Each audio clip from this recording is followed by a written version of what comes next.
Today, we're going over every level of NFL number one overall pick, starting with some picks that were complete busts all the way to some of the greatest players in NFL history. One may even be known as the smartest quarterback of all time. Let's start with level 1.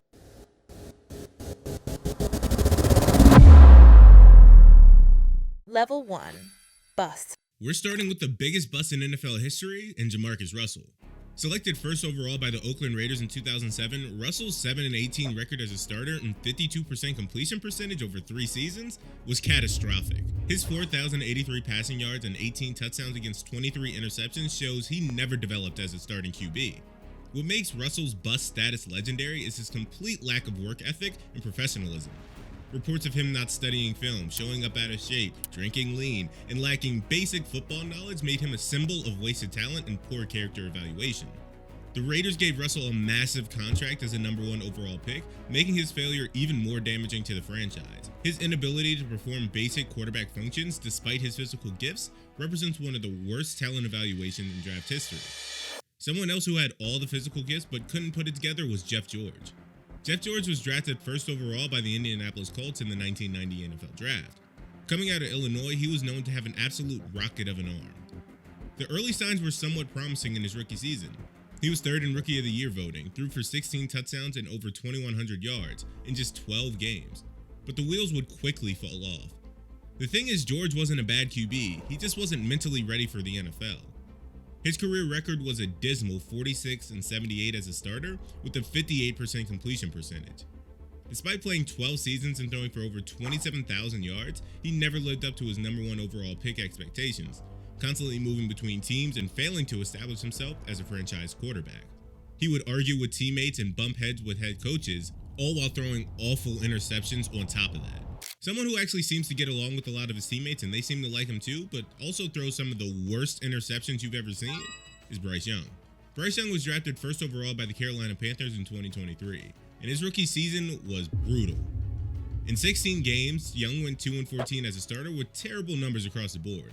Young got absolutely decimated by Carolina's offensive line, taking 62 sacks, which was a Panthers record for any rookie. He fumbled 11 times and looked completely overwhelmed by the NFL speed and pressure. The next year was even worse. On the very first play of the season, he threw an interception. He would later get benched in that season, come back, and actually started playing well, and we would all see the glimpses of who he was at Alabama. However, this year he's back to not being very good. Though the Panthers for the first time in a long time have a winning record, and he just crushed the Falcons again, it's still early, and we share the same name, so I'm always holding out hope, but it's looking rough. Now, someone else it looked rough for was Tim Couch. Tim Couch selected first overall by the Cleveland Browns in 1999. Couch's 22-37 record as a starter over 5 seasons is brutal enough, though I wouldn't say it's all his fault at all. Couch would really just be the first of many in a long line of failed Cleveland Browns quarterbacks. He threw for over 11,000 passing yards and 64 touchdowns over 5 seasons. It averages out to mediocre production that you'd expect from a mid-round pick, not the first player selected in the entire draft. He was sacked 166 times, and as the number 1 overall pick, he was really supposed to be the cornerstone for Cleveland's rebuild after returning to the NFL. However, Cleveland has pretty much been like an expansion team since their return. Again, that's not all his fault, but for the number 1 overall pick, he's here.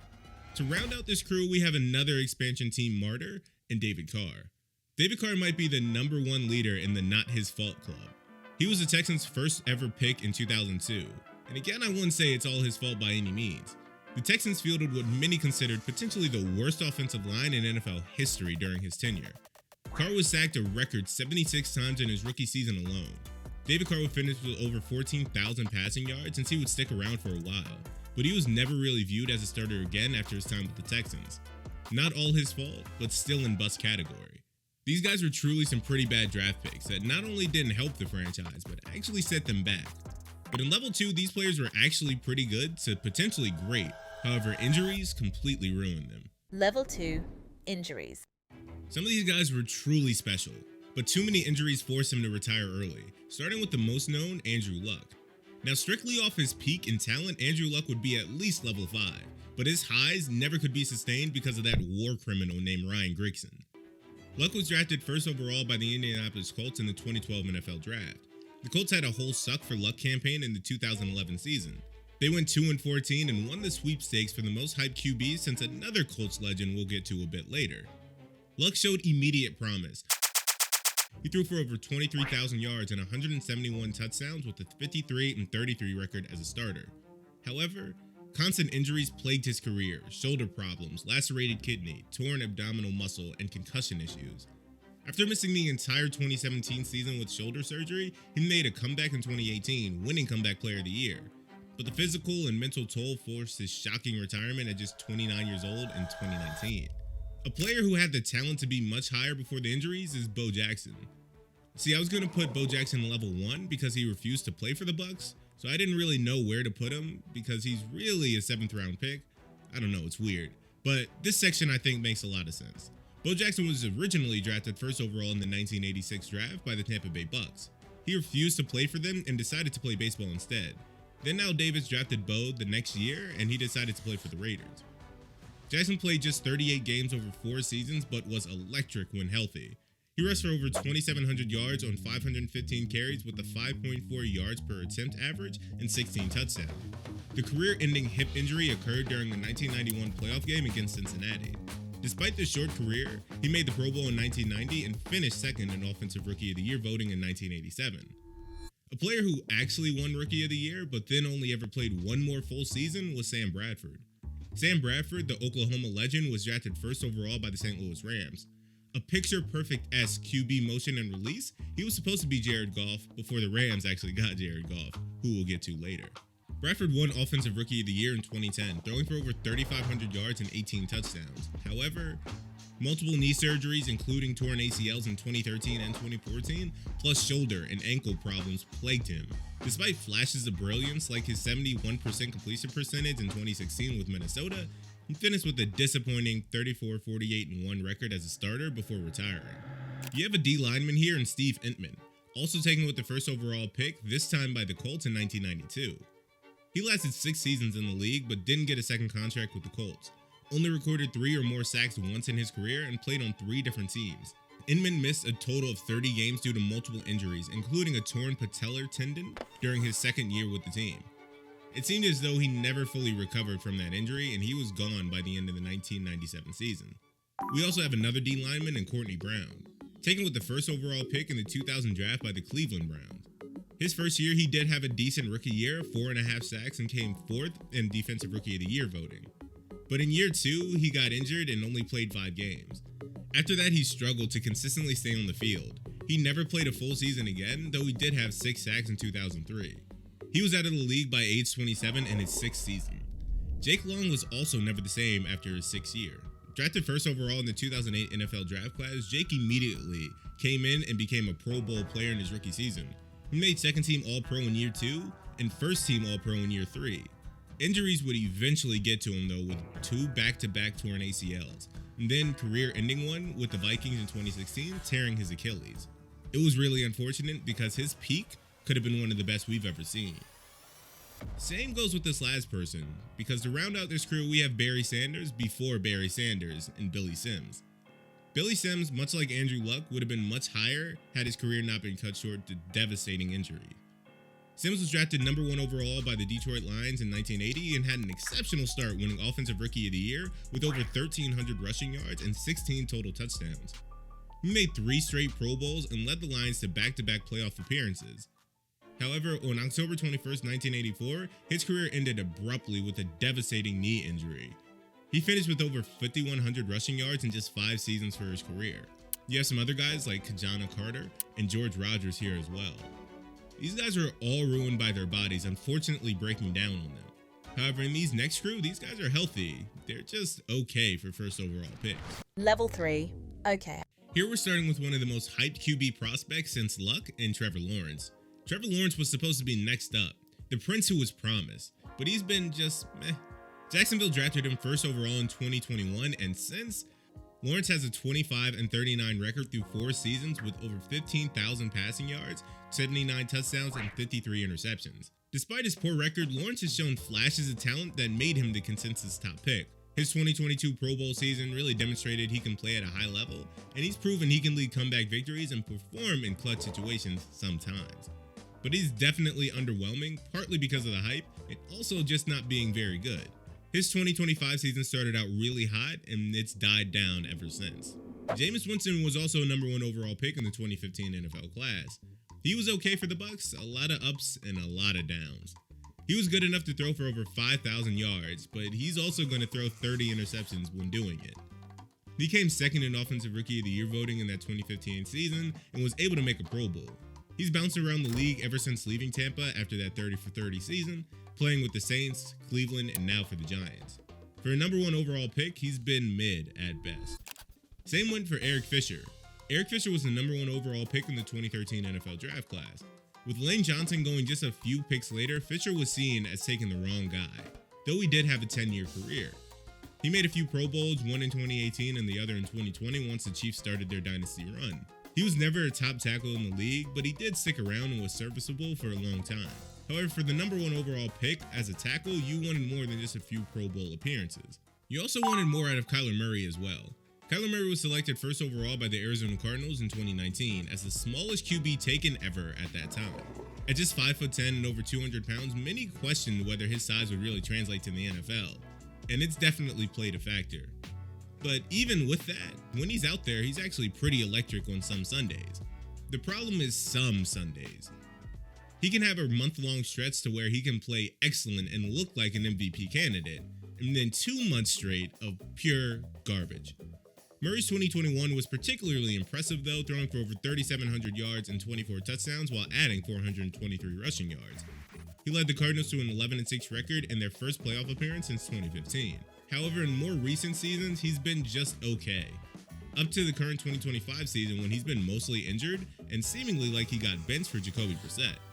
So really no telling where Kyler will be ending up eventually on this list. We have a weird case in Jim Plunkett. Jim Plunkett was drafted first overall by New England in 1971 and won Offensive Rookie of the Year. He went 23-38 as a starter with the Patriots, throwing 87 interceptions against 62 touchdowns. After being traded to San Francisco, he continued to struggle before finding success with Oakland. Despite winning 2 Super Bowls and earning Super Bowl MVP honors in one of those, his overall 72-72 record with 52.5% completion percentage and just over 198 career interceptions overshadows his championship success, making him just okay for a number 1 overall pick. And same kind of goes with Alex Smith. Now, Alex Smith never won any championships, but Alex Smith had one of the worst starts for a number 1 overall pick we've ever seen.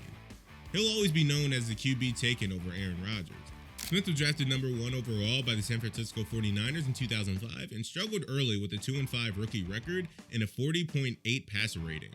However, he did develop into a solid QB with a 99, 67, and 1 career record, over 35,000 passing yards, and 199 touchdowns.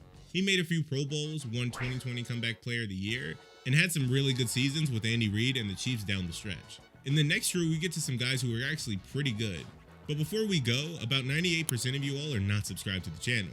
So if you like the content so far, subscribe, and let's move on to the next level. Level 4, good picks. In this level, we're getting to some pretty good number 1 overall picks, and we're starting with Baker Mayfield. Selected first overall by Cleveland in 2018, Mayfield has a 56-57 record over 8 seasons with over 27,000 passing yards, 188 touchdowns, and just 93 interceptions. After struggling originally in Cleveland, even though he did lead them to the playoffs in their first playoff victory in 2020 in a long time, Mayfield has found even more success in Tampa Bay after they shipped him to the side, making 2 Pro Bowls and leading the Buccaneers to multiple playoff appearances. Over the past 2 seasons, he's been even better and in MVP conversations. He's well on his way to a Pro Bowl nod and on pace for over 4,000 yards and another 30-touchdown season. Jared Goff represents the epitome of level 4 success. The first overall pick by the Los Angeles Rams in 2016, Goff has a 84-53-1 record over 10 seasons, with over 37,000 passing yards, 242 touchdowns, and 97 interceptions. He's been a 4-time Pro Bowler who led the Rams to a Super Bowl appearance and has continued success in Detroit, helping lead to multiple playoff appearances and the 1 seed just last season. In the year before that, in 2023, their first NFC Championship game in decades. They're well on their way to another double-digit win season, and Jared Goff is a major reason for it. For a minute there, it seemed like Jadeveon Clowney had put it all together and was on the verge of being on a higher level. But nah. He was a number 1 overall pick in a loaded 2014 NFL draft class, and the problem with Clowney is that we expected him to be the next best pass rusher in the league. However, he was just the third best pass rusher in his own class behind Aaron Donald and Khalil Mack. But Clowney was just solid for them. He's made a few Pro Bowls along the way, which is why he's in this group. Not completely awful by any means, but his peak was never what we thought it would be. Never having a double-digit sack season, but was just good for a while. Another non-great but good player was Keyshawn Johnson. Keyshawn Johnson was drafted first overall by the New York Jets in 1996. While he had a solid 11-year career with 814 receptions for over 10,500 receiving yards and 64 touchdowns, he never really exceeded those expectations. He made 3 Pro Bowls and won a Super Bowl with Tampa Bay, but his best season was just 1,200 yards in 2001. For a number 1 overall pick, his production was pretty good, and it's not great. Someone who did change their franchise, though, was Eli Manning. Eli Manning was drafted number 1 overall by San Diego in 2004, but immediately traded to the Giants because he said he'd never play for the Chargers. While he had a successful 16-year career with over 57,000 passing yards and 366 touchdowns, his regular season record was exactly 500 at 117 wins and 117 losses. He made 4 Pro Bowls, threw for over 4,000 yards 5 times. However, what elevates Manning is his playoff performances. He went 8-4 in the postseason and won 2 Super Bowls, earning Super Bowl MVP honors both times. His legendary playoff runs, especially the upset victories over the Patriots both times, justify his number 1 overall selection despite the mediocre regular season record and leading the league in interceptions multiple times. We have some honorable mentions to get to as well. Carson Palmer maybe has one of the most underrated careers ever. He made 3 Pro Bowls, came second in MVP voting in 2015 to a quarterback we'll be getting to soon, and helped lead 2 lowly franchises in the Bengals and the Cardinals to the playoffs multiple times. He ended with over 46,000 passing yards, 294 touchdowns, and a winning record over a 14-year career. Someone else underrated is Drew Bledsoe. I think that's mostly because people only remember him as the guy replaced by Tom Brady. Even before Brady got to the Patriots, Bledsoe had made 3 Pro Bowls, signed a $100 million contract, and made the Super Bowl in 1996. Bledsoe would ultimately end his career with over 44,000 passing yards and 251 touchdowns. Another Pats Pro Bowler is Irving Fryer. Drafted first overall in the underwhelming 1984 draft class, he made the 1985 Pro Bowl with the Patriots and would get over 1,000 yards in 1991 for the first time. Fryer would go on to play for several teams and made 4 Pro Bowls before ultimately retiring in 2000. Finally, we have Steve Bartkowski. Drafted first overall by the Falcons in 1975, he was a multiple-time Pro Bowler for the Falcons. Coming in third in MVP voting, throwing for over 3,500 yards and 31 touchdowns in 1980, leading the Falcons to a 12-4 record with a divisional round playoff appearance. In the next level, we're getting to someone who may have had one of the best peaks we've ever seen. Level 5, Elite Picks. Here we have to begin with Cam Newton. Cam Newton was drafted first overall in the stacked 2011 NFL draft class by the Carolina Panthers. His rookie season set the bar for what was to come. Newton completed 60% of his throws for 21 touchdowns. His 4,051 passing yards set an NFL rookie record at the time, averaging 253 yards per game. He also rushed 117 times for 706 yards and 14 touchdowns, becoming the first rookie quarterback to throw for over 4,000 yards and rush for over 500. Newton won Offensive Rookie of the Year, made the Pro Bowl, and had multiple 400-yard passing games. He would be okay for a few seasons and then completely explode in 2015. He led Carolina to a 15-1 record and a Super Bowl appearance on his back. Especially since Devin Funchess and Ted Ginn were his best receivers, they need all they could get out of him. 3,800 passing yards, 35 touchdowns, 636 rushing yards, and another 10 rushing TDs, all while making the Super Bowl. Now, infamously, they would lose that Super Bowl in embarrassing fashion, and though Cam Newton never reached those heights again, he was for sure an elite number 1 overall pick. Another elite QB who set the way for someone like Cam Newton was Michael Vick. Michael Vick was drafted first overall out of Virginia Tech in 2001, and he was a different breed. He would barely play his rookie season, but in his second year, he was a Pro Bowler and 4th in MVP voting at just 22 years old. He would go on to beat Brett Favre and the Packers at Lambeau that season, which is something that had never happened back then. The Packers were 13-0 at Lambeau until he broke the curse. He would then go on just to get better and better, leading to 2nd in MVP voting in 2004 and becoming the first QB ever to rush for 1,000 yards in 2006. Then he went away for a little bit and came back in 2010, where he won Comeback Player of the Year with the Eagles and had a career resurgence. He would go on to be a journeyman after that and ultimately retire in 2015, but definitely an elite number 1 overall pick. Same goes for Joe Burrow. Now, Burrow has also suffered multiple injuries, but they haven't ended his career like the others, at least not yet. So he's here.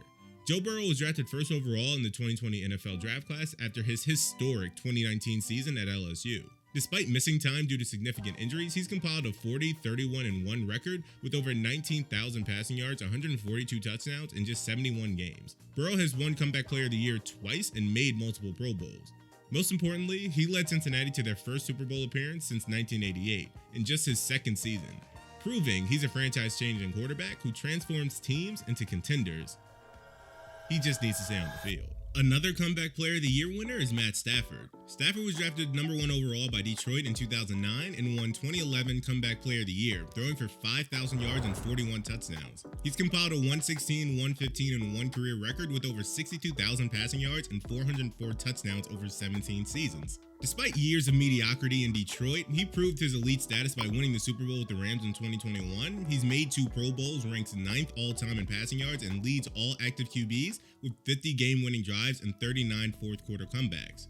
He's definitely in the elite tier. I think he's just on the outside looking in for the Hall of Fame. Lastly, we have Mario Williams. I may have disrespected him a bit in my draft classes video. He was super underrated, but he was definitely an elite player. Mario Williams was drafted first overall by Houston in 2006 and had an 11-year career. He recorded 97.5 sacks, made 4 Pro Bowls, earned first-team All-Pro honors in 2014, and his peak came with Buffalo when he had back-to-back dominant seasons, 13 sacks in 2013 and 14.5 sacks in 2015. Williams was a consistent pass rusher who averaged just under 9 sacks per season and recorded double-digit sacks in 5 different years. He had 317 solo tackles and forced 16 fumbles. He was just a complete one-man show out there. We have just a few honorable mentions to hit up here as well, starting with Ed Too Tall Jones. Now, Ed has had some dominant Madden Ultimate Team cards, but before Madden, he was actually a pretty good NFL player. He was honestly so good as an NFL player, he averaged just over 6 sacks per season after being drafted first overall in the 1974 NFL draft class and retired to pursue a year of professional boxing. After he did that, he came back and would actually be better. In 1981, 82, and 83, he was either a first or second team All-Pro in all of those seasons and a Pro Bowler. He'd have double-digit sack seasons when he was 34 and 36 years old. Just an elite D lineman. Another elite defender was Tommy Nobis. Nobis was drafted first overall in 1966 by the Atlanta Falcons and was known as Mr. Falcon. In his first 3 seasons, he made a first and second team All-Pro at that time and was a 3-time Pro Bowler. They didn't track tackles even unofficially until the 1994 season and not officially until 2001, so I have no idea how many potential tackles he has. But he ended his career as a 5-time Pro Bowler and played 11 seasons. These guys are all great, just not Hall of Fame players like the group above. Level 6, Hall of Fame. We have to talk about someone who had one of the best first 3 seasons in NFL history. Earl Campbell won 3 Offensive Player of the Years, made 3 Pro Bowls, made 3 straight first-team All-Pros, and either won the MVP or was second in voting in his first 3 seasons in the league. He was a one-man wrecking shop out there and would run through anybody. Campbell was drafted first overall in the 1978 draft class by the Houston Oilers. His rookie season was historic, rushing for over 1,450 yards and winning both Offensive Rookie of the Year and Offensive Player of the Year. He would run for at least 1,400 yards and 13 touchdowns in the first 3 seasons in the league. He won MVP in his second year when he rushed for over 1,600 yards and 19 touchdowns. He followed that up with an even better season in my opinion with over 1,900 yards and 13 touchdowns, but only came in second in MVP voting. He would then get inducted into the Hall of Fame in 1991.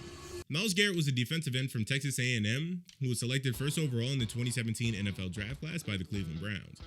He was viewed as an athletic freak with an unprecedented combination of size, speed, and power. At 6'4" and 272 pounds, Garrett ran a 4.6 40-yard dash at the combine. His only season in his career with under 10 sacks is his rookie season, and that's only because he started in just 9 games. He was a second-team All-Pro in his second year, and ever since he's made 4 first-team All-Pros in 5 years. He became an NFL Defensive Player of the Year winner in 2023 and has been top 5 in the Defensive Player of the Year voting 3 straight years. He probably is going to win it this year, earning 6 Pro Bowl selections in the process, and establishing himself as one of the league's most dominant pass rushers of all time, while well on his way to Canton. Another defensive lineman who made it to Canton was Leroy Selman. He was drafted first overall in the 1976 NFL draft class by the awful Tampa Bay Bucks. In his first season, they went winless, and in his second season, they only won 2 games. But that wasn't because of Leroy. He had 5 sacks in his rookie season and 13 in his second.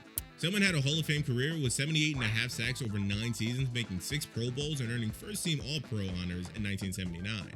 That year, he also won Defensive Player of the Year with 11 sacks and scored a touchdown on a fumble recovery. He was inducted into the Hall of Fame in 1995, proving individual excellence can shine even on historically bad teams. We have a real throwback here with Chuck Bednarik, one of the most unique players in NFL history because he played two positions at an elite level. Chuck was drafted number 1 overall by Philadelphia in 1949 and became one of the last true 60-minute men, playing both center and linebacker at elite levels. He won 2 NFL championships in 1949 and 1960, made 8 Pro Bowls, and earned 6 first-team All-Pro selections. He recorded 20 interceptions and was famous for his ferocious hitting. He played 169 games over 14 seasons, missing only 3 games while starting on both offense and defense. A true testament to how incredibly durable and versatile he was. Lastly, we have Troy Aikman. Troy Aikman was the first overall pick in the 1989 NFL Draft, and his rookie season was absolutely awful. In the 11 games he started, Aikman went a perfect 0-11 as a starter, threw only 9 touchdowns to 18 interceptions, averaging 159 yards per game. Despite that brutal rookie season, Aikman transformed into a Hall of Fame quarterback.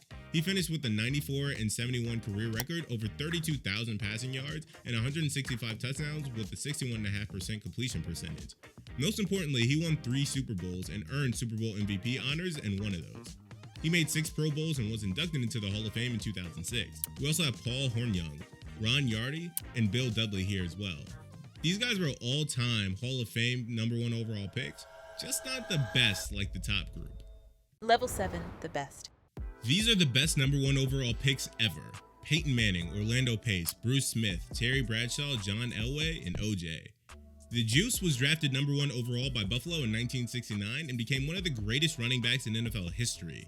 His 1973 season was legendary, rushing for over 2,000 yards in just 14 games, winning MVP and Offensive Player of the Year in that same season. He finished with over 11,000 rushing yards and 61 rushing touchdowns while averaging 4.7 yards per carry. Simpson made 6 Pro Bowls, earned 5 first-team All-Pro selections, and was inducted into the Hall of Fame in 1985. Despite playing for mediocre Bills teams, Simpson's individual brilliance and record-breaking performances cement his status as one of the greatest number 1 picks ever. Same goes with John Elway. Elway was famous for his late-game heroics, leading the Broncos to 5 Super Bowl appearances and engineering some of the most memorable comebacks in NFL history. His ability to make plays with both his arms and his legs, and his leadership in the biggest moments, made him a true franchise quarterback and a legend in Denver and beyond. Elway was a 9-time Pro Bowler, NFL MVP, and 2-time Super Bowl champ, winning back-to-back titles to close out his career. He finished with over 51,000 passing yards and 300 touchdowns and was inducted into the Hall of Fame in 2004. Orlando Pace was a great pick from the 1997 NFL Draft class. He was drafted first overall by St. Louis and became one of the greatest offensive linemen in NFL history. Known as the Pancake Man for his devastating blocks at Ohio State, he was instrumental in the Rams' greatest show on turf offense. Pace made 7 Pro Bowls, earned 3 first-team All-Pro selections, and won a Super Bowl as Kurt Warner's blindside protector. His 154 consecutive starts for the Rams showcased his reliability. Pace was inducted into the Hall of Fame in 2016 and named to the Hall of Fame All-2000s team. Orlando Pace was an absolute freak, and the same goes with Bruce Smith. He holds the record for all-time NFL sacks at 200 over 19 seasons, a record that may never be broken. Smith made 11 Pro Bowls, earned 8 first-team All-Pro selections, and won Defensive Player of the Year twice in 1990 and 1996. He was named to both Hall of Fame All-1980s and 1990s teams, showcasing his sustained excellence across 2 decades. Smith was the anchor of Buffalo's dominant defense during their 4 consecutive Super Bowl appearances, and he was inducted into the Hall of Fame in 2009. To some, this may be the worst rookie season ever by a future Hall of Famer in Terry Bradshaw. Terry Bradshaw was selected first overall in the 1970 NFL Draft out of Louisiana Tech. What followed was catastrophic. In the 8 games he started, Bradshaw had a 38% completion percentage. He threw just 6 touchdowns against a league-leading 24 interceptions. His passer rating was absolutely abysmal at 30.4 for the entire season. The Steelers somehow went 3-5 in his starts. But after that horrific rookie season, Bradshaw transformed into a Hall of Fame quarterback with 4 Super Bowl victories and 2 Super Bowl MVP honors. He finished with a 107-51 career record, over 27,000 passing yards, and 212 touchdowns. His playoff excellence was remarkable, a 14-5 record with 30 touchdowns and an 83 passer rating. He won 1978 MVP, made 3 Pro Bowls, and was inducted into the Hall of Fame in 1989. And lastly, we have the greatest number 1 overall pick in Peyton Manning. Peyton Manning, the first overall pick in the 1998 NFL Draft class by the Indianapolis Colts, is known as one of the smartest QBs in NFL history. He finished with the legendary 186 and 79 record, over 71,000 passing yards, and 539 touchdowns with 65% completion percentage. He won 5 MVP awards, made 14 Pro Bowls, and earned 7 first-team All-Pro selections. His 2 Super Bowl victories came with 2 different franchises in Indianapolis, where he won Super Bowl MVP, and in Denver. Manning's 2013 season was historic, with over 5,400 yards and 55 touchdowns. He essentially broke every record in the record book during that 2013 season.